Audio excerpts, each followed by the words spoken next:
He was just a janitor mopping floors in an alien academy. But when he found the billionaire's daughter suffering from experimental treatment side effects, his combat medic instincts took over. That simple act of wiping regenerative enzyme paste from her face would change everything. Now he's her personal caretaker in a hostile alien household where humans aren't welcome. Colin Grant moved through the polished corridors of Celestial Academy, his worn boots silent on the iridescent floors. The floor panels glowed with shifting constellations, each one mapping a different system from across the Confederation. His mop left clean streaks through the celestial patterns, a temporary disruption in the Academy's perfect sheen. Azuran students drifted past him in flowing silken robes that never brushed the surfaces he maintained. Their four-fingered hands held data slates and communication devices, their golden eyes fixed on important things far above his pay grade. They saw the human janitor, the faded uniform, the cleaning cart. They never saw the Earth Alliance Marine combat medic hiding beneath that humble exterior. His eyes scanned the corridors differently than theirs. Where they saw status symbols and academic achievements, he tracked micro-expressions of pain, a slight wince when a student shifted weight, the subtle tremor in an appendage that should be steady, the way some students move just a little too carefully through these hallways. The medical wing hummed with technology that could rebuild entire civilizations. Regeneration chambers pulsed with soft blue light. Diagnostic arrays displayed complex biological readouts on floating holograms. Yet all this advanced science missed the fundamental human truth Colin understood. Sometimes suffering needed a hand, not a hologram. He found her in a quiet alcove near the rehabilitation sector. Lanaya sat in a wheelchair that cost more than his annual salary, her small frame nearly swallowed by the advanced support systems. Enzyme paste smeared across her cheek where a treatment had gone wrong, the substance already starting to burn her sensitive Azuran skin. Medical staff moved past the alcove, their attention on monitors and readouts. They saw the assigned treatment progressing according to schedule. Colin saw a child in pain. He set his mop against the wall and approached slowly. The doctors would have called for another specialist, run another scan, consulted another protocol. Colin simply knelt before her wheelchair, bringing himself to her eye level. "Hey there," he said, his voice low and calm. He offered a clean cloth from his pocket, one he kept for wiping down surfaces. His movements were precise, practiced from years of field medicine where sometimes all you had was basic supplies and steady hands. Lanaya's golden eyes widened slightly, but she didn't pull away as he carefully wiped the corrosive substance from her skin. Her trembling stilled under his calm attention. The child who reportedly screamed during official medical treatment sat quietly, while a human janitor helped her. He worked with the efficiency of someone who'd stabilized wounds under fire. His touch firm but gentle. The paste came away cleanly, revealing the irritated skin beneath. He reached for a neutralizer spray from his cart, something he used for cleaning chemical spills, but worked equally well on enzyme burns. As he applied the cooling mist, Colin noted how her vital monitors stabilized. The racing heart rate slowed. The stress indicators dropped from critical to manageable. Sometimes the most advanced medicine in the galaxy couldn't replace simple human compassion, delivered at the right moment. He finished and stood, slipping back into his role as just the janitor as medical staff finally noticed the activity. But the moment had already happened. One person had seen past the uniform, the species, the social status, and responded to simple human need. Elisa Tex watched from the observation deck high above the medical wing's main corridor. Her golden eyes tracked every movement below through the polarized glass, missing nothing in her daughter's treatment sector. She saw the human janitor kneel before Lanaya's wheelchair without any hesitation, his posture dropping to meet her eye level in one fluid motion. His hands moved with a precision that caught her attention immediately. They weren't the unsure movements of a maintenance worker. They were practiced, steady, efficient. He wiped the regenerative paste from Lanaya's sensitive skin with economical strokes, cleaning the corrosive substance from her cheek without spreading it further. Other Azuran staff would have called for medical assistance first. They would have consulted protocols, activated emergency alerts, followed the established chain of command. This human acted. He addressed the immediate need before considering procedure or permission. Elisa's datapad glowed with Colin's security file. Earth Alliance Marine Combat Medic Specialty. Dishonorable discharge 6 cycles ago. The report cited insubordination and violation of medical protocols during a border conflict. His current clearance level showed minimal access, barely above civilian status. The file painted a picture of a problematic soldier who couldn't follow orders, but the man below her observation deck told a different story. His actions spoke with more honesty than any security rating could capture. She watched how Lanaya's trembling stopped under his calm presence. The child's breathing slowed from panicked gasps to steady rhythm. This was the same child who screamed during official medical treatments. The same daughter who fought against teams of trained specialists. Now she sat quietly while a human janitor cleaned enzyme paste from her face. Her golden eyes watched his face with curiosity, not fear. Elisa made a calculation that went against 4 centuries of Azuran social convention. She weighed the security file against the evidence before her eyes, the dishonorable discharge against the steady hands, the minimal clearance against the immediate compassion. Her fingers tapped a command into her data pad, pulling up employment records. The most important position in her household stood vacant: personal medical attendant to her daughter. The role required the highest security clearance, impeccable references, and flawless Azuran medical credentials. She looked back at the scene below. The janitor had finished cleaning Lanaya's face and was speaking quietly to her. The child actually smiled, a rare sight these days. He rose and returned to his mop as if nothing extraordinary had happened.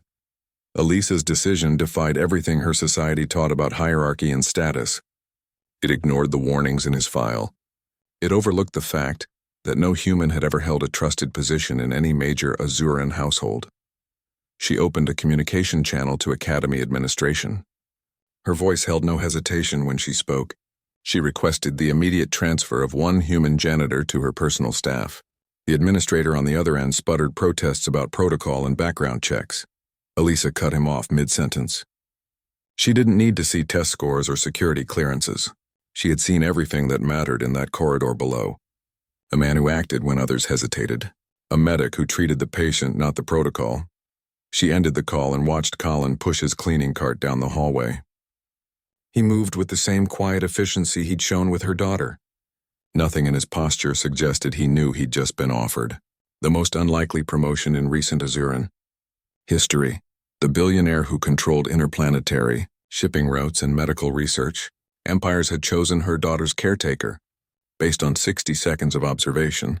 Sometimes the most important calculations weren't about credentials or status. They were about who knelt when a child needed help. Neurogenic atrophy syndrome affected only 12 known beings across the entire galaxy. Lanaya Tex carried that rare weight in her small frame. Her nervous system slowly unraveled like precious silk thread coming undone strand by strand. Each day brought new losses, another muscle group failing, another neural pathway going dark. Her treatment protocols came from her late father's research. Talon Tex had developed the most aggressive neural regeneration methods in Azuran science. The treatment flooded her system with bioengineered enzymes designed to rebuild damaged neural connections. The science showed remarkable progress on medical scans. The reality played out differently in the child's body. Each treatment session came at terrible cost. The enzymes burned through her system like chemical fire. Side effects included cognitive fluctuations that left her disoriented for hours. Organ stress markers climbed after every session. The pain reached levels that even advanced Azuran pain blockers couldn't touch. She would scream through treatments despite the best medication available. Colin studied her medical charts late into the night. His eyes tracked the patterns the Azuran doctors celebrated as progress. He saw the little spikes of neural activity after each treatment. He also saw the corresponding spikes in organ stress and pain indicators. The trade-off showed clearly in the data, hope measured against escalating risk. His Earth-based medical training recognized components the Azuran team overlooked. Hidden in the enzyme cocktail were military-grade neural stimulants. These compounds pushed the body beyond natural limits, forcing regeneration through systemic shock. He'd seen similar approaches used on wounded soldiers when command needed soldiers back in the field, regardless of long-term cost. The Azuran medical team called it progressive treatment. Colin saw it as controlled trauma. They celebrated each small gain in motor function, while downplaying the damage to her organs and cognitive stability. The science focused exclusively on neural pathway restoration, ignoring what that restoration cost the rest of her body. Lanaya's improvement came at a price no child should pay. Her golden eyes showed the strain of constant pain beneath the surface.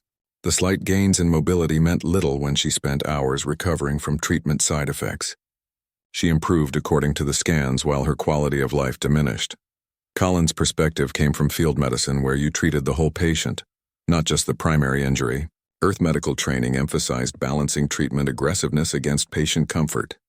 Sometimes slower progress with less suffering produced better long-term outcomes than rapid gains through extreme measures. He noticed how the protocol ignored basic pain management principles. The Azuran approach focused entirely on the biological repair process. It didn't account for how constant pain affected neural development in a growing child. The treatment might rebuild pathways while the pain experience created new trauma. His combat medic experience taught him that healing required more than technical precision. It needed environmental support, psychological comfort, and manageable recovery periods. The current protocol offered none of these. It pushed forward relentlessly, measuring success only in neural activity scans while ignoring the screaming child attached to those neurons. The medical team saw Colin's concerns as human sentimentality. They pointed to the improving scan data as proof their methods worked. They couldn't see what the former combat medic recognized immediately. They were winning battles while losing the war for this child's well-being.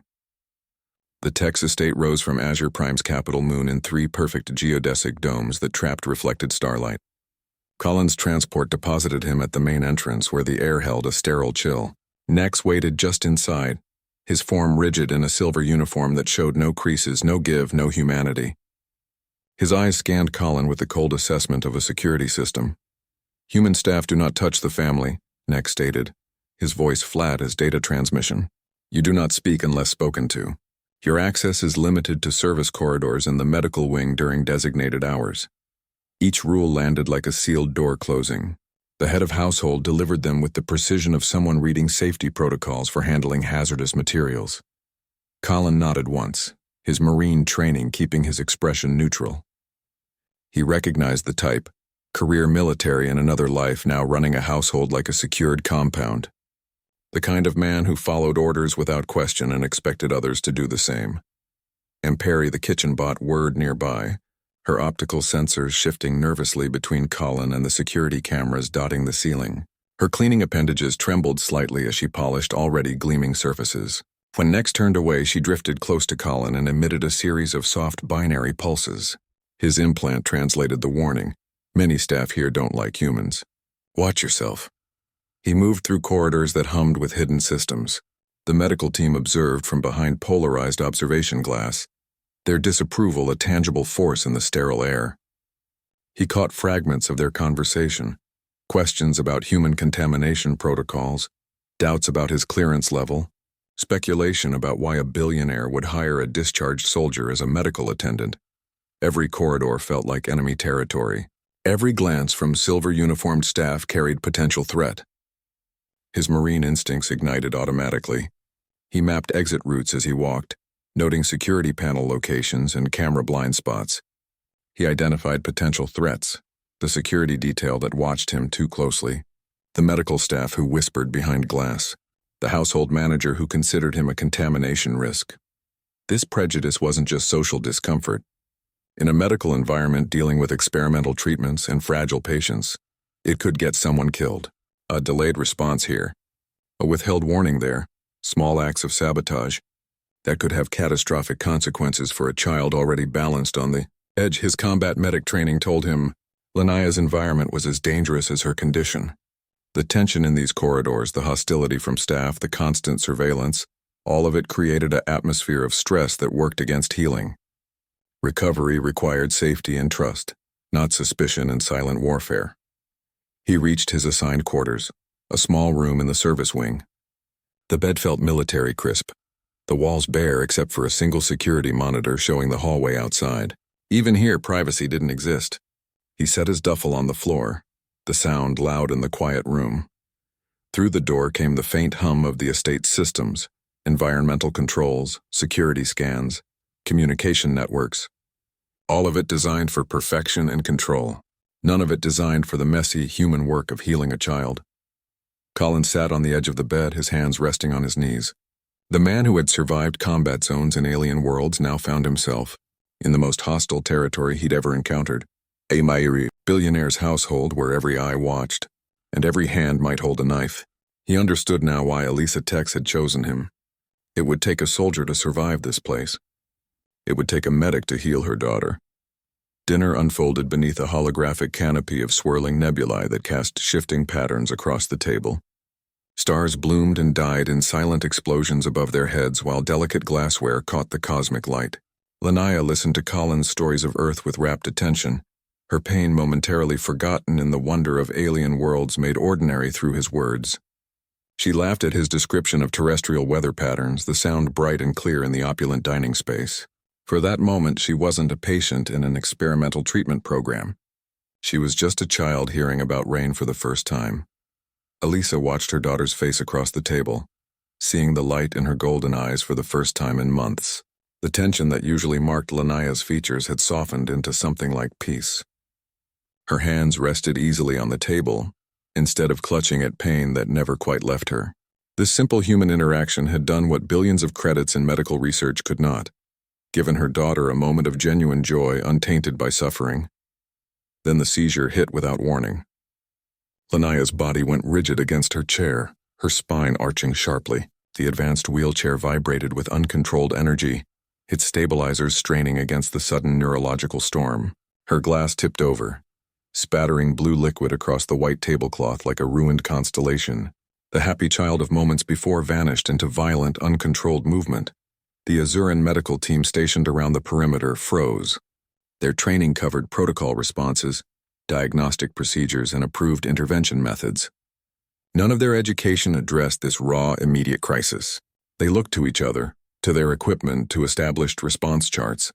Precious seconds ticked by while they processed the violation of expected parameters. Colin moved before anyone spoke. He was at Lanaya's side in 3 strides, his hands already positioning her body into the recovery position. His fingers found the neural regulator behind her ear, the device hot to the touch even through his protective gloves. The unit should have been cool, maintaining steady temperature regulation for delicate neural interfaces. This one felt like it might burn through its casing. "The dosage is too high," he shouted across the table to the frozen medical team. "Her regulator's overheating from overload. We need to flush her system now before it causes permanent damage." His voice cut through the panic, sharp and certain where everything else had turned to hesitation and uncertainty. The lead physician finally found his voice. "That's not protocol. The human isn't authorized for medical intervention." Other doctors echoed the protest, their objections layering over each other in a chorus of institutional resistance. They cited regulation codes, safety procedures, and authorization requirements, all while the child in the wheelchair continued to seize, her small body fighting a war against her own treatment. Elisa's eyes met Colin's across the table. The swirling nebulae cast shifting patterns across her face, but her expression held no uncertainty. She saw the medical team frozen by procedure. She saw the human moving with purpose. She saw her daughter dying while protocol was debated. Her voice cut through the chaos, clear and absolute. "Do it." 2 words that overrode centuries of medical tradition, that bypassed entire systems of authorization and procedure. 2 words that placed a child's life above protocol, above prejudice, above everything except the simple need to act. The medical team fell silent. Colin's hands were already moving, accessing emergency medical ports on the wheelchair that the Azuran staff hadn't even known existed. He worked with the calm precision of someone who'd made life and death decisions under fire, where hesitation meant death and protocol was what you created in the moment to save lives. Colin kept vigil at Lanaya's bedside through the sweeping arc of Azure Prime's night. He monitored her vitals on equipment borrowed from the medical wing, the machines humming softly in the dim light. His eyes tracked the steady rhythm of her breathing, the stable readouts on neural activity displays. The crisis had passed, leaving behind only the quiet evidence of recovery. He adjusted the blanket around her shoulders, his movements careful not to disturb the peace she'd finally found. At 3 a.m., the door slid open without sound. Elisa stood there holding 2 steaming mugs, her usual polished composure replaced by something raw and unguarded. The artificial moonlight caught the tired lines around her eyes as she offered one mug to Colin. The rich scent of earth coffee cut through the sterile medical smells, an unexpected comfort in the alien night. She watched her daughter sleep, the words coming quietly. No Azuran caretaker would have done what you did tonight. They would have called for senior medical staff, followed protocols, protected their careers. Her voice held no judgment, only the weight of realized truth. The system she'd trusted had frozen when her daughter needed action most. Colin took a slow drink, the familiar taste grounding him. Earth medicine teaches us to understand the patient, not just obey procedures. Sometimes the protocol is the problem. He gestured toward the sleeping child. Her body was telling us the treatment was wrong. We just had to listen. She brought up her husband's research on a data pad, the complex equations and treatment plans glowing between them. They leaned over the screen together, human and alien perspectives merging over Talentex's life work. Colin pointed to specific points in the neural regeneration sequences. Here, the dosage spikes too aggressively. And here, the recovery periods are too short for a child's system. His finger traced the problematic patterns. The science is brilliant, but it overlooks basic comfort. The body needs time to heal, not just be repaired. Elisa studied the data through new eyes, seeing not just her husband's genius, but his limitations. The relentless drive for breakthrough results that ignored human suffering. The brilliant mind that could map neural pathways but forgot that children need moments free from pain. Her finger brushed against Colin's as she zoomed in on a particular data set, a spark of connection crossing species lines. I haven't trusted anyone since Talon died, she confessed quietly, the words hanging in the space between them. The medical team, the board members, the household staff, they all want something, advancement, profit, status. Her eyes met his in the dim light. You just wanted to help my daughter. Dawn's first light found them still talking, the coffee gone cold in their forgotten mugs. They had moved from medical protocols to personal histories, from treatment plans to childhood memories. The billionaire and the janitor, the Azuran and the human, finding common ground in their shared concern for one sleeping child. Lanaya slept through it all, her breathing deep and regular for the first time in weeks. The terrible tension had left her small frame, replaced by the peaceful relaxation of genuine rest. Her hand lay open on the blanket, fingers uncurled from their usual protective curl against pain. The monitors showed stable readings across all systems. No neural spikes, no organ stress markers, no signs of the suffering that usually haunted her sleep. The emergency intervention had not only saved her from immediate danger, it had given her the first real rest her body had known since the treatments began. Colin redesigned Lanaya's treatment from the ground up, building it around Earth medicine's core principle of gradual progress. He started with the enzyme dosage, cutting it by 30% from the aggressive protocol her father had developed. The reduction immediately changed how her body responded to each session. Where before the treatments hit her system like a shockwave, now they arrived as gentle waves that didn't overwhelm her fragile biology. He increased the frequency to compensate, creating a steady rhythm of smaller interventions that gave her body time to adapt between sessions. He introduced human pain management techniques the Azuran medical team had never considered. Soft music from Earth filled the treatment room, the melodies carefully selected to calm neural activity. Colin told stories during procedures, his voice providing an anchor point that kept her from spiraling into panic. He used tactile comfort methods, a steadying hand on her shoulder, cool compresses applied with careful pressure, the simple presence of human contact during moments that would otherwise be terrifying. These weren't scientific breakthroughs, they were basic human kindnesses. The medical staff protested every change. Dr. Krell called the methods primitive and unscientific, dismissing music and storytelling as emotional distractions from proper medical treatment. The team argued that reducing dosage went against established research protocols. They pointed to charts and studies that supported aggressive intervention, ignoring the child screaming through those aggressive treatments. Their objections filled meeting rooms and official reports, creating constant tension around Lanaya's care. But the neural scans didn't lie. Lanaya's brain activity showed steady improvement, without the catastrophic side effects that had marked her previous treatment. The violent spikes and crashes in neural function smoothed into a stable pattern of gradual recovery. Her cognitive functions stabilized, no longer swinging between clarity and confusion after each treatment session. The organ stress markers that had consistently reached dangerous levels dropped significantly, showing her body wasn't fighting itself anymore. She began leaving her wheelchair for short periods, her legs remembering how to support her weight. The progress came slowly at first, a few seconds of standing, then a minute, then 5. Her muscles responded to the gentler treatment regimen, rebuilding strength without being constantly battered by chemical overload. She started taking steps with support, then without, each movement a victory against the syndrome that had stolen her mobility. The child who couldn't hold a datapad began creating elaborate holographic landscapes. Her hands, once too weak and uncoordinated for delicate work, now painted swirling nebulae and alien forests across the treatment room. The art showed cognitive functions recovering in ways the scans couldn't capture. Imagination, creativity, joy in creation. She didn't just improve medically. She flourished as a person discovering what her mind and body could do. Elisa watched her daughter bloom under care that valued her as a person rather than a medical project. She saw the difference in Lanaya's eyes, no longer dull with constant pain but bright with curiosity and engagement.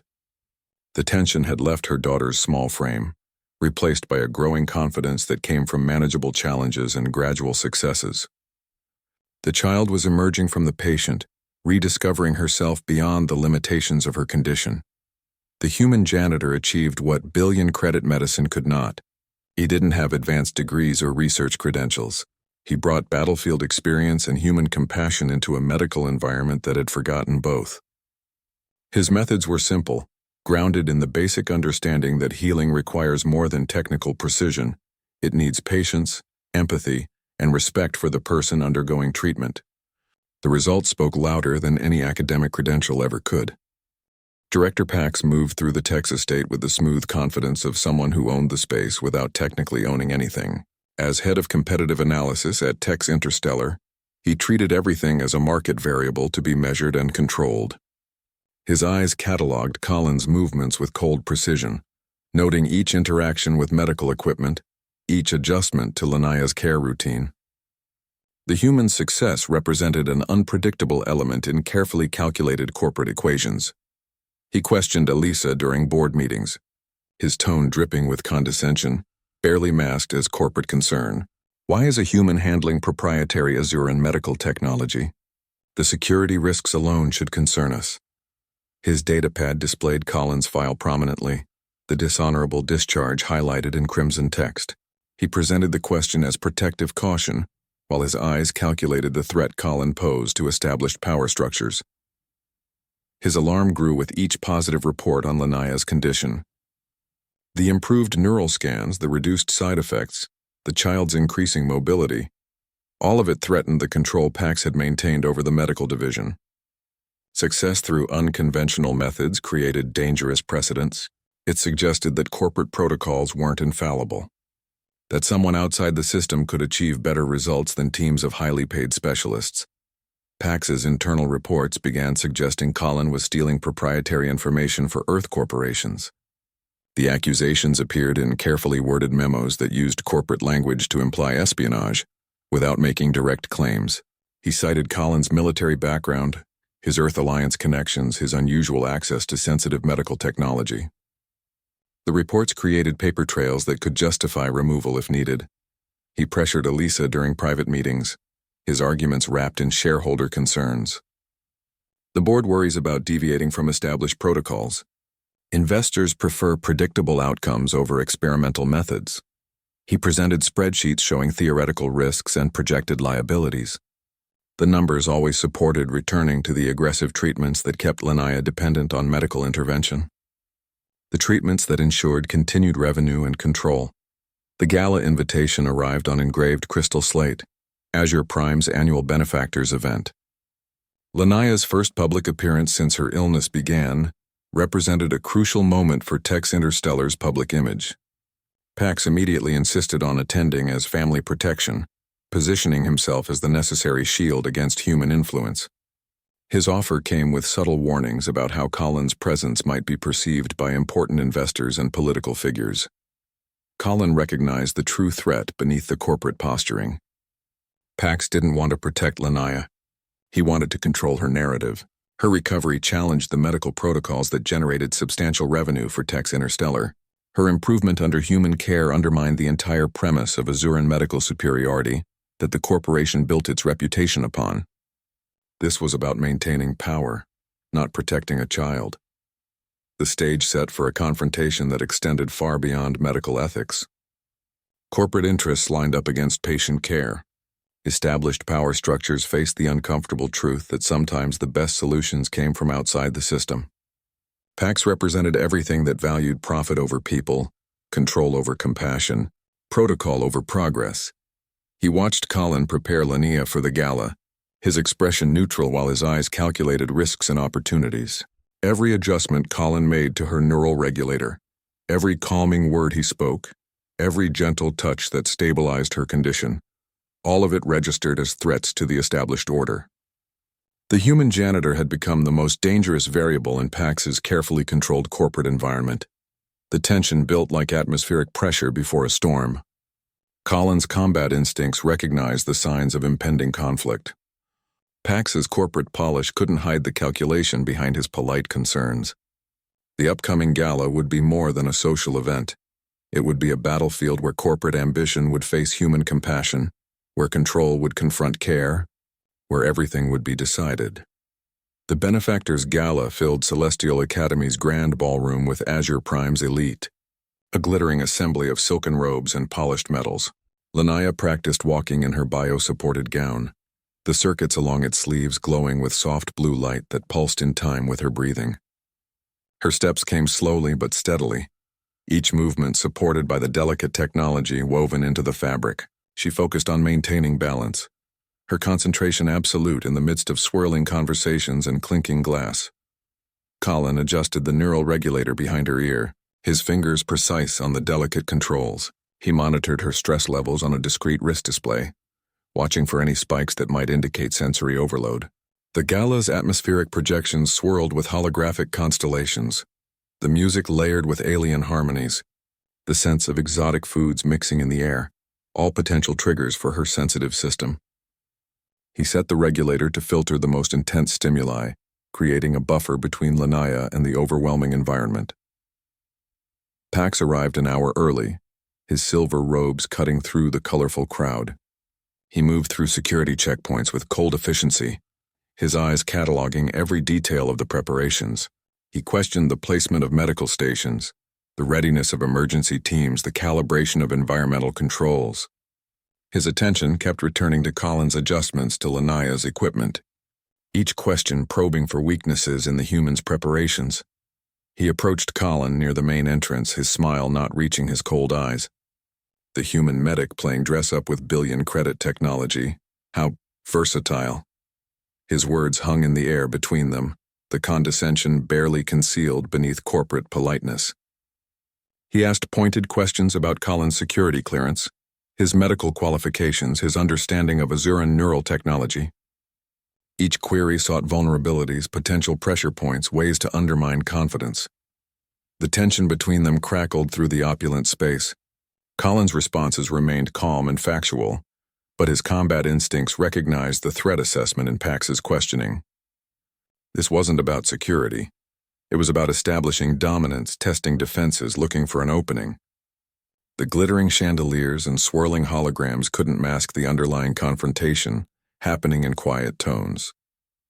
Elisa arrived in her late husband's family jewels, the antique pieces glowing with inner fire. The necklace alone could have funded a small colony, each gem holding centuries of family history. Her choice sent a clear message of continuity and strength, a declaration that the tech's legacy would endure despite recent challenges. Her eyes met Colin's across the ballroom, a silent acknowledgement of the stakes involved. She defied Azuran seating traditions by placing Colin at their family table. The move drew surprised glances from nearby attendees. Humans never sat with host families at events this prestigious. Their place remained with staff, with servers, with the support personnel who stayed invisible.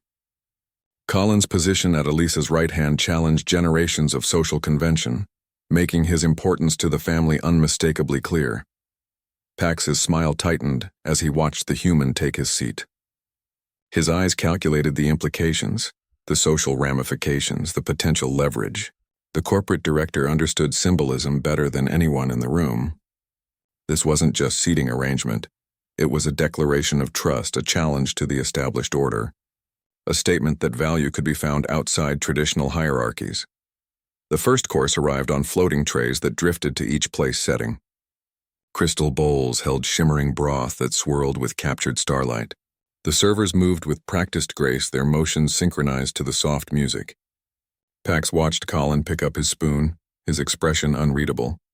The corporate director raised his own utensil, his movements deliberate. The game had begun, and the first move would come from the most unexpected direction. Pax offered Lanaya the traditional azure wine with practiced ceremony, the glass catching the ballroom's swirling lights. The liquid shimmered with the deep blue of Azure Prime's oceans, presented as part of an ancient toast to health and prosperity. His movements appeared perfectly choreographed, the gesture of a corporate director honoring family tradition. The wine swirled in its crystal vessel, a beautiful poison waiting behind polite custom. Colin's combat medic instincts triggered before his conscious mind processed the threat. Something about the liquid's movement registered as wrong, too viscous with faint pulsations disturbing its smooth surface. The wine didn't flow like liquid should. It moved with a strange thickness that suggested additional compounds had been introduced. His training recognized the signs of contamination that others would miss. He caught Lanaya's wrist just as the glass touched her lips. His grip was firm but careful, stopping the motion without spilling the dangerous liquid. The interruption froze the moment, turning polite ceremony into sudden confrontation. Pax's pleasant expression tightened around the edges, his eyes flashing cold fury at the intervention. The corporate mask slipped for just one moment, revealing the calculation beneath. Colin brought the glass to his nose, the motion swift and efficient. The aromatic compounds designed to mask the poison filled his senses first, floral notes with underlying spice. Beneath that pleasant surface lurked the sharp chemical signature of neural suppressants. His military training had included identifying battlefield toxins by scent alone. This particular combination was sophisticated but recognizable to someone who'd seen similar compounds used in interrogation scenarios. Pax's voice cut through the tension. "How dare you interrupt this tradition?" The words carried the weight of offended protocol, but his eyes showed something darker. Colin ignored him, his focus entirely on the threat assessment. He activated his emergency alert, signaling Perry for immediate medical lockdown. The household security systems responded instantly, doors sealing with soft hisses around the ballroom. He administered the antidote from his emergency kit, the injector pressed against Lanaya's arm. The compounds worked quickly to neutralize the neural suppressants before they could take effect. Her vital signs stabilized on his monitor, the dangerous spike in neural activity leveling out. She looked confused but calm, unaware how close she'd come to catastrophic neurological damage. Security scans confirmed the poison's composition and intended effect. The neural suppressants would have induced a severe seizure, one that would have appeared as a spontaneous medical crisis. The resulting damage would have erased months of progress, resetting her treatment to its most dependent stage. The attack wasn't designed to kill, just to create enough damage to discredit Colin's methods and return control to the established medical team. Pax watched the security readouts with cold calculation, his anger shifting to strategic assessment. He recognized that his plan had failed but remained confident in his position. The corporate director still held power, still controlled resources, still had allies within the medical and security teams. His expression shifted back to polite concern, the mask settling into place once more. The ballroom remained locked down, the glittering event frozen in place. Guests murmured in confusion while security teams moved through the crowd. Colin kept his position between Lanaya and Pax, his body angled to block any further approach. The traditional Azuran toast had become a battlefield, the crystal glass now evidence in a corporate war fought with medical sabotage. Lanaya looked from Colin to Pax, her young mind processing the tension without understanding its full implications. She trusted the human who had helped her walk again, who had eased her pain, who now stood between her and danger she couldn't see. The neural regulator behind her ear glowed steady green, maintaining the stability that had almost been stolen. Perry slipped through the maintenance conduits beneath the Tex estate, his access codes bypassing security layers that would have stopped any official investigation. The private server room hummed with cooling systems that kept Talon Tex's research at optimal temperature. Dust motes danced in the blue light of active servers, each one holding pieces of the dead scientist's legacy. Perry's interface tendrils connected directly to the primary data vault, pulling up treatment protocols that should have remained untouched since Talon's death. The original neural regeneration formulas showed subtle but crucial alterations that changed everything. Dosage calculations had been increased by precisely 19% across key enzyme compounds. Recovery period algorithms had been shortened beyond safe parameters. The changes appeared minor in isolation, but created cascading effects throughout the entire treatment regimen. What looked like optimization actually pushed Lanaya's system past its breaking point repeatedly. Timestamp data revealed the modifications occurred after Talon's death, not during his lifetime. The changes carried digital signatures dating from 3 cycles after the funeral services. The access logs showed Pax's authorization codes used during off hours when security monitoring relaxed. The corporate director had waited until the estate was deep in, mourning before beginning his systematic sabotage of the treatment protocols. Someone had deliberately modified the neural regeneration formulas to maximize side effects. The alterations ensured Lanaya would experience severe pain, cognitive disruption, and organ stress after each treatment session. The changes followed a pattern of calculated cruelty. Enough improvement to show progress on scans, but enough suffering to keep her dependent and vulnerable. The medical torture had been engineered into the science itself. Backup files from secure archives showed the true protocol Talon had designed. His original approach was gentler, more effective, and far less profitable. It used lower dosages with longer recovery periods, allowing the body to heal naturally between treatments. The method focused on sustainable progress rather than aggressive results. It valued patient comfort alongside medical advancement. The altered version required expensive countermeasures and extended treatment schedules. Each crisis created by the sabotaged protocol demanded additional medications, specialized equipment, and prolonged hospital stays. The suffering had been monetized. Every seizure, every pain spike, every organ stress event generated revenue for Tex Interstellar's medical division. The more Lanaya suffered, the more the corporation profited. Pax hadn't just sabotaged Lanaya's health, he had built an entire revenue stream around her suffering. The treatment modifications created a cycle of crisis and response that kept funds flowing into specific divisions he controlled. Her pain became a business model, her neurological condition a profit center. The corporate director had turned a child's illness into an ongoing revenue source. Colin cross-referenced the protocol changes with Tex Interstellar's stock fluctuations. The data revealed a disturbing pattern. Every health crisis coincided with strategic stock dips that benefited Pax's investment group. The timing was too perfect to be coincidence. Her seizures consistently occurred before major board meetings or financial announcements. The medical emergencies created opportunities for stock manipulation that generated massive profits for Pax's allies. The investigation uncovered a recording from Talon's private server that changed everything. The audio file contained a conversation between Talon and Dr. Krell, where Talon confronted the physician about Pax's unauthorized access to his research. Talon's voice held cold fury as he described finding security breaches in his medical files. He warned Krell that someone was tampering with his daughter's treatment for financial gain. The recording ended abruptly, leaving unanswered questions about what happened next. The evidence painted a comprehensive picture of corporate sabotage and stock manipulation. Pax had used his position to alter medical protocols, endanger a child's life, and profit from the resulting chaos. The scheme relied on the Azuran medical establishment's arrogance, their belief that their methods were beyond question, their assumption that human intervention represented the only threat to their patient. They never considered the danger might come from within their own corporate structure. Dr. Krell's medical authority provided the perfect cover for Pax's sabotage operation. As chief physician, his signature on every protocol change carried the weight of established science and professional judgment.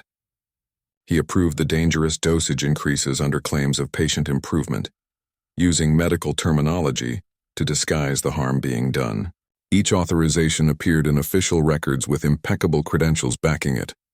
making the alterations seem like thoughtful medical advancements rather than calculated endangerment.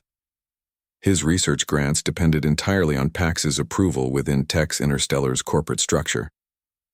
The funding for his neurology studies, his equipment budgets, his entire career trajectory, all required the corporate director's signature. That dependence created a conflict of interest that compromised his medical ethics.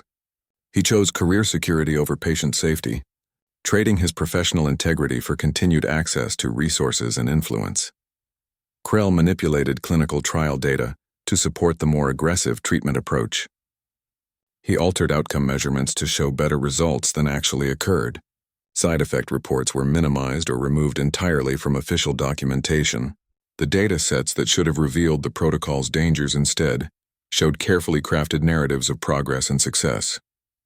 He built a false scientific foundation to justify decisions that were actually motivated by corporate pressure and personal ambition.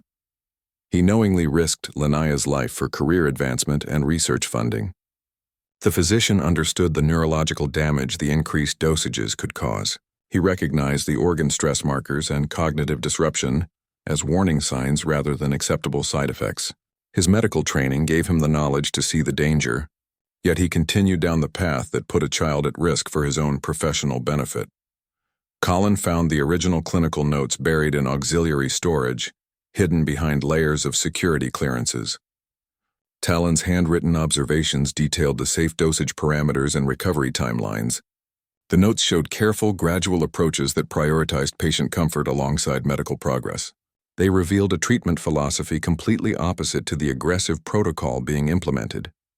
Krell's early warnings about overdose risks had been systematically deleted from official records. His initial concerns about the increased dosages, his memos about potential neurological damage, his recommendations for more conservative approaches, all vanished from the main servers.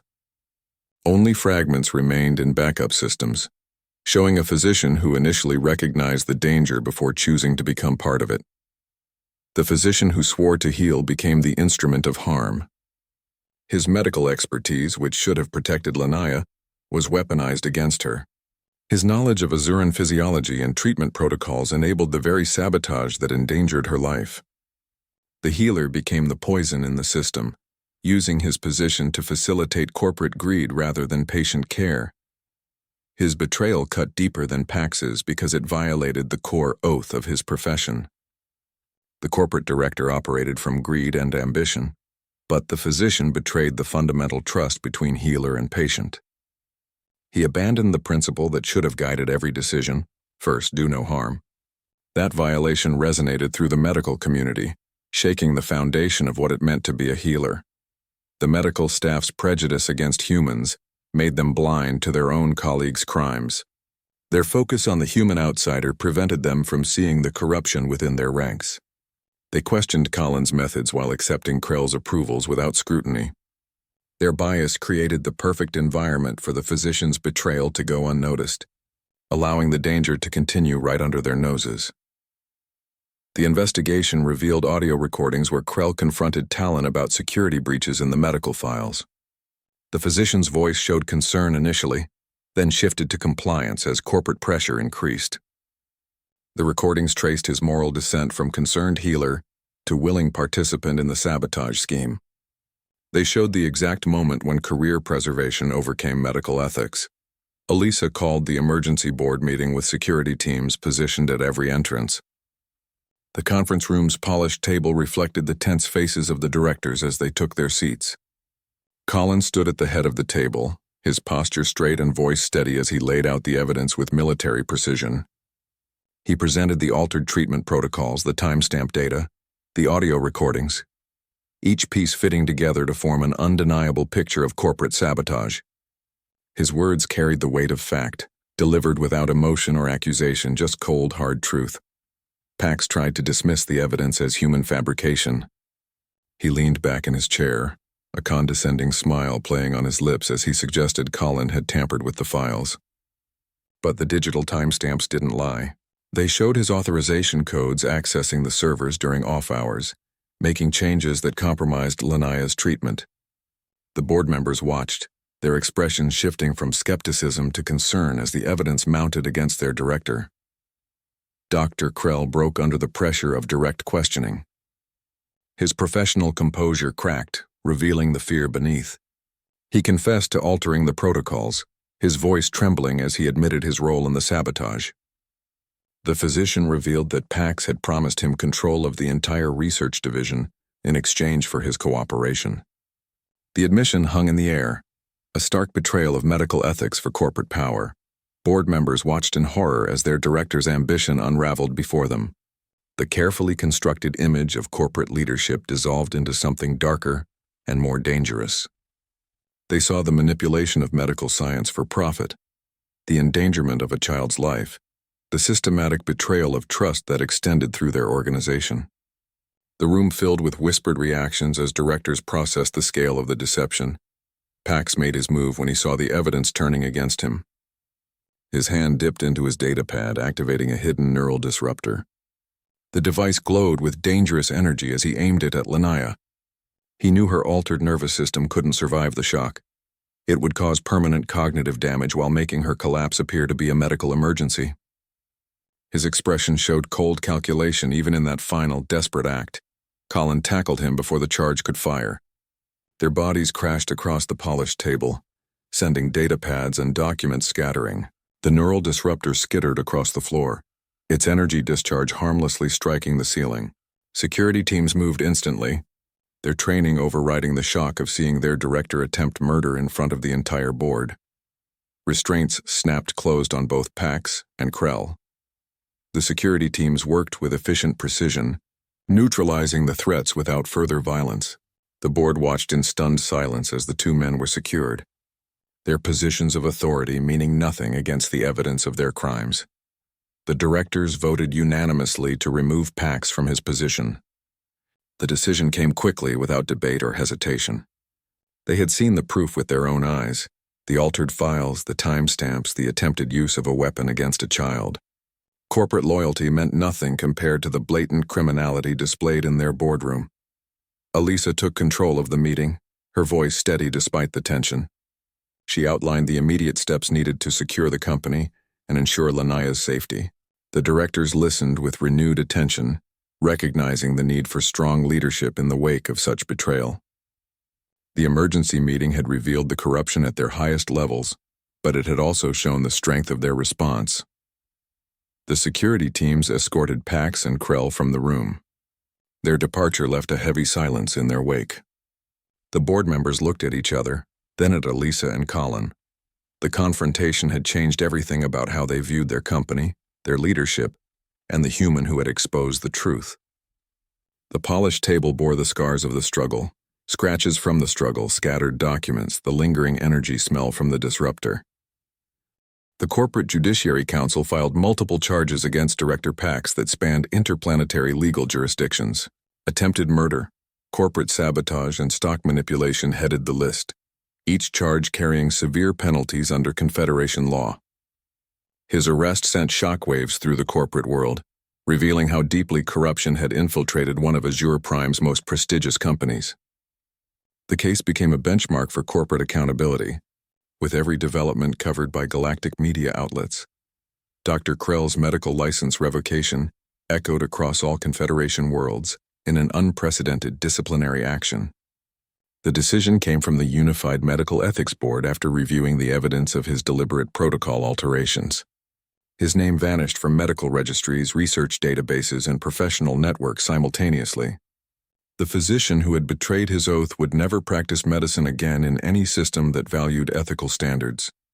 The board appointed Elisa Tex as interim CEO with full executive powers, a move that stabilized the company during the crisis. Her first actions focused on transparency and accountability, opening internal investigations into all departments. She restructured corporate governance to prevent future abuses of power, installing new oversight committees with independent authority. The changes reassured investors and employees that Tex Interstellar would operate with integrity moving forward. She immediately placed Colin in charge of Lanaya's medical team, bypassing traditional credential requirements. His combat medic experience and proven success with her treatment outweighed conventional qualifications. The medical staff who had initially resisted his methods now followed his guidance without question. They had seen the results of both approaches. Their aggressive protocols had caused suffering, while his compassionate methods produced genuine healing. The new treatment protocol became standard for neurogenic atrophy cases across the Confederation. Medical facilities adopted the Earth-based principles of gradual progress and patient comfort. The approach reduced side effects while maintaining effective neural regeneration, offering better quality of life during treatment. Other families dealing with the rare condition now had hope where previously only aggressive and painful options existed.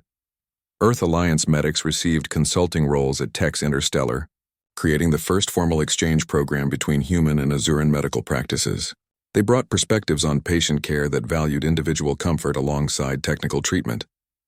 The collaboration produced innovative approaches that combined advanced technology with human compassion, improving outcomes across multiple treatment areas.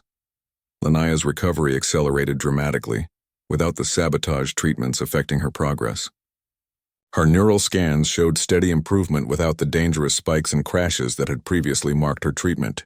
The constant pain that had shadowed her days diminished to manageable levels, allowing her to focus on rehabilitation rather than endurance.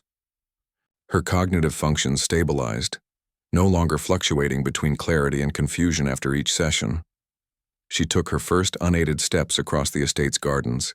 The biosupport systems disconnected for the first time since her illness began. The morning sun caught her smile as she moved between flowering alien plants, her steps slow but steady. The achievement represented more than physical progress. It symbolized her reclaiming independence from the condition that had confined her. The garden staff paused their work to watch, their tools still in hand as they witnessed the moment. The household staff who had once scorned Colin now sought his advice on human medical techniques. They asked about pain management methods, patient communication strategies, and emergency response procedures from Earth medicine. Their questions showed genuine interest in learning rather than suspicion or dismissal. The prejudice that had initially marked their interactions faded into professional respect and curiosity. Colin became the most trusted voice in the household, his opinion valued on matters beyond medical care. Staff consulted him on security improvements, environmental adjustments for Lanaya's comfort, and even menu planning to support her nutritional needs. His transition from overlooked janitor to essential advisor demonstrated how quickly true competence can overcome initial prejudice when given the opportunity to prove itself.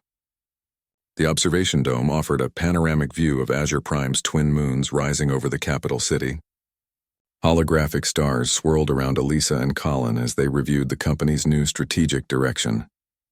Data streams flowed between them, showing the restructured medical division and its revised priorities. The corporation that once valued profit above all now placed patient outcomes at the center of every decision. Elisa offered him the permanent position with straightforward clarity. Head of Patient Advocacy, she said, the title carrying weight in the quiet space between them. The role would give him authority over all treatment protocols and patient care standards across Tex Interstellar's medical divisions. It represented a fundamental shift in how the company viewed healthcare, from profit center to human right. Their professional relationship shifted during that conversation under the artificial stars. The formal boundaries between employer and employee dissolved into something more personal. They spoke less about corporate strategy and more about their hopes for Lanaya's future. The datapad between them showed not just business plans but shared dreams for what medical care could become. He kissed her as the twin moons reached their zenith above the dome. The gesture felt natural, inevitable after everything they'd survived together. Human and Azuran found common ground in that moment, their differences mattering less than what they'd built between them. The holographic constellations continued their slow dance around them, witnesses to the beginning of something new. The galaxy watched through media feeds and corporate reports as Tex Interstellar announced its partnership with Earth medical institutions. The agreement brought human doctors and nurses to Azuran facilities, creating the first formal exchange of medical knowledge between their species. The collaboration focused on combining advanced technology with compassionate care, blending the best of both approaches. Colin's compassion became the model for cross-species care protocols throughout the Confederation. His methods, once dismissed as primitive human sentimentality, now formed the foundation of new treatment standards. Medical teams studied his approach to patient communication, pain management, and gradual progress. The janitor who cleaned floors became the teacher who trained physicians. Lanaya painted their portrait during her art therapy sessions. The holographic image showed human, Azaran, and child united against a backdrop of stars. Her brushstrokes captured the essence of their unusual family, the strength in their connection, the hope in their eyes, the peace they'd found together. The painting hung in the main hallway of the estate, a daily reminder of what they'd overcome. The household that once held hostility toward humans now welcomed them regularly. Earth medical staff moved through the corridors with confidence, their presence accepted rather than questioned. The kitchen staff learned to prepare human dishes alongside Azuran cuisine. The security teams developed protocols that protected rather than restricted human visitors. Prejudice gave way to practical cooperation. Colin's janitor uniform hung in a place of honor in his quarters, positioned beside his marine medals. The two uniforms told the complete story of the man, the soldier who fought for others and the janitor who healed them. Both roles required courage, just different kinds. The cleaning cart that once symbolized his low status now represented his commitment to seeing value where others saw none. The man everyone overlooked had remade an interstellar corporation through empathy alone. He hadn't used weapons or corporate strategy or political influence. He'd simply cared for a child when others saw only a medical case. That basic human compassion had unraveled corruption, changed medical standards, and brought two species closer together. Sometimes the most powerful force in the galaxy wasn't technology or wealth. It was the willingness to kneel when someone needed help. Tex Interstellar's new protocols changed Azuran medicine from the inside out. The focus shifted from aggressive intervention to patient-centered care, prioritizing comfort and gradual progress over rapid results. Hospitals across the Confederation adopted the revised treatment models, integrating human principles of empathy and individualized support. Medical teams now considered quality of life as important as biological outcomes, a fundamental rethinking of healthcare priorities. Patient-centered care became the standard across all Confederation worlds. Medical facilities implemented mandatory training in communication and compassion, teaching staff to see beyond diagnostic readouts. The changes reduced treatment complications and improved recovery rates system-wide.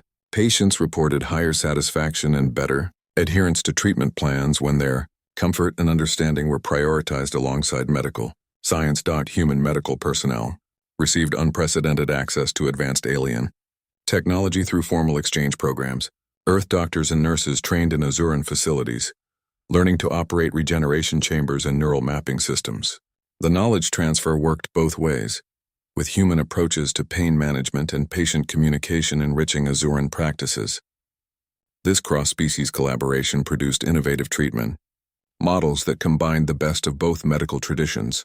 The Earth Alliance upgraded Colin's discharge to honorable status after reviewing his contributions to interstellar relations. The official notice cited his role in advancing medical cooperation and protecting vulnerable individuals across species lines. His military record now reflected the truth of his service, a medic who always put patients first, regardless of orders or boundaries. The correction came with a formal apology for the original dishonorable designation. Celestial Academy instituted mandatory empathy training for all medical students. The curriculum included human communication techniques, pain management principles, and ethical decision-making frameworks. Students learned to recognize patient distress beyond physical symptoms, developing skills in emotional support and compassionate care. The training emphasized that healing required technical skill and human connection in equal measure. Colin returned to the academy not as a janitor, but as a visiting lecturer. He stood in the same corridors where he once cleaned floors, now teaching Azuran medical students about Earth approaches to patient care. His classes focused on practical compassion, how to listen, when to touch, why comfort matters as much as technology. Students who once walked past him now took notes on his every word. Lanaya became the first neurogenic atrophy survivor to attend school normally. Her neural regulator remained discreetly behind her ear, but she participated in classes without special accommodations. She joined other children in physical activities, her movements gradually strengthening with each passing day. Her presence in regular classrooms demonstrated what became possible when treatment focused on ability rather than limitation. Her story inspired comprehensive legislation protecting disabled beings across all Confederation systems. The new laws guaranteed access to education, medical care, and public spaces regardless of physical or neurological differences. The legislation mandated reasonable accommodations and prohibited discrimination based on health status. Lanaya's face became synonymous with the movement for equal rights and opportunities. The janitor who wiped enzyme paste from a child's cheek became a symbol of interstellar hope. His image appeared in medical journals and social advocacy campaigns, representing the power of individual compassion to change systems. People across species recognized that sometimes the most important solutions came from unexpected places and humble actions. His story proved that status and credentials mattered less than character and commitment. Humanity's greatest export to the galaxy wasn't technology or weapons or economic systems. It was the simple, powerful force of compassion. This understanding reshaped interstellar relations, creating new models of cooperation based on mutual care rather than competition. The universe learned that the most advanced civilization wasn't the one with the best technology, but the one that best cared for its most vulnerable members. This realization began with one man helping one child and spread across stars.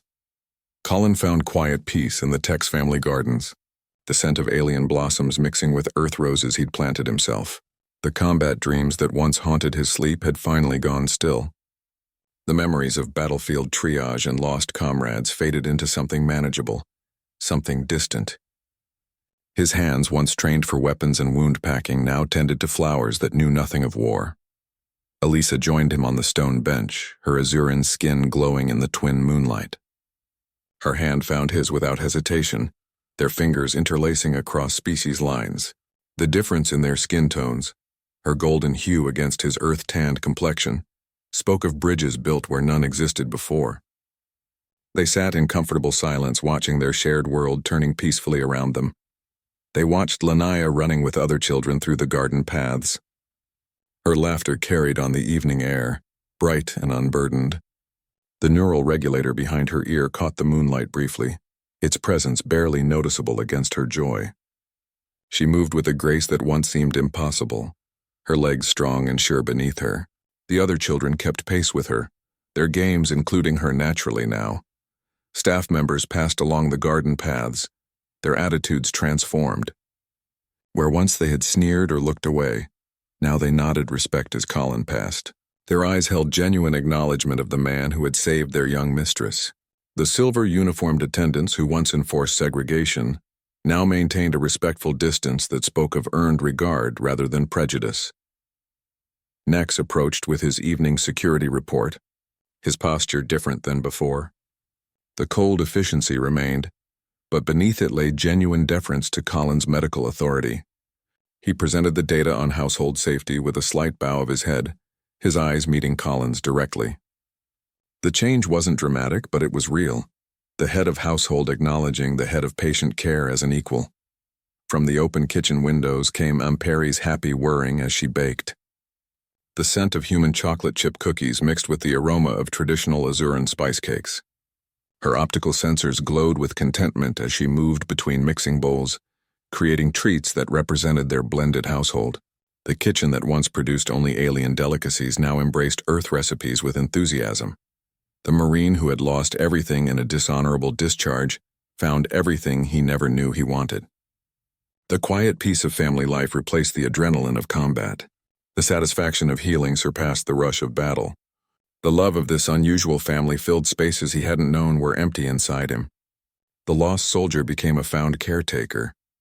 His earth toughness combined with Azuran precision created something entirely new in their household. The military discipline he brought to Lanaya's care provided structure without rigidity. The compassion he mixed with advanced technology produced healing without suffering.